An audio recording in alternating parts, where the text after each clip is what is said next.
মধ্যপ্রাচ্যে গেল 4 দশক ধরে ইসরায়েলের একক পারমাণবিক আধিপত্য বিরাজ করছে। সেটি মূলত এই অঞ্চলের অস্থিরতার বড় উৎস।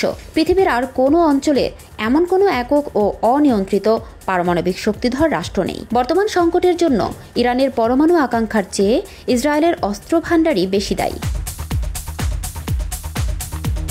কারণ ক্ষমতা থাকলে কেউ না কেউ সেটি প্রতিরোধ করতে চাইবেই।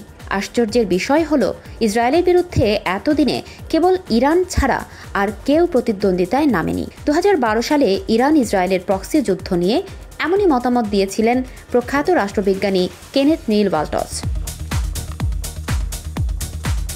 ইরান ইসরায়েলের চলমান সংঘাতে ওয়াল্টজের সেই পর্যবেক্ষণটি খুবই প্রাসঙ্গিক। তার পর্যবেক্ষণ অনুযায়ী ইরানের পারমাণবিক কর্মসূচি ঘিরে চলমান সংকট 3টি পথে শেষ হতে পারে। প্রথমত, কূটনৈতিক তৎপরতা ও কঠোর নিষেধাজ্ঞার সম্মিলিত চাপে ইরান তার পারমাণবিক অস্ত্র অর্জনের পরিকল্পনা থেকে সরে আসতে পারে। কিন্তু এটি খুব একটা সম্ভাবনাময় দিক নয়, কারণ কোনো দেশ যদি পরমাণু অস্ত্র অর্জনে দৃঢ় প্রতিজ্ঞ হয় তবে তাকে ফেরানো যায় না। উদাহরণস্বরূপ বলা যায় উত্তর কোরিয়ার কথা। অসংখ্য নিষেধাজ্ঞা আর জাতিসংঘ নিরাপত্তা পরিষদের প্রস্তাব সত্ত্বেও তারা পরমাণু অস্ত্র নির্মাণে সফল হয়েছে।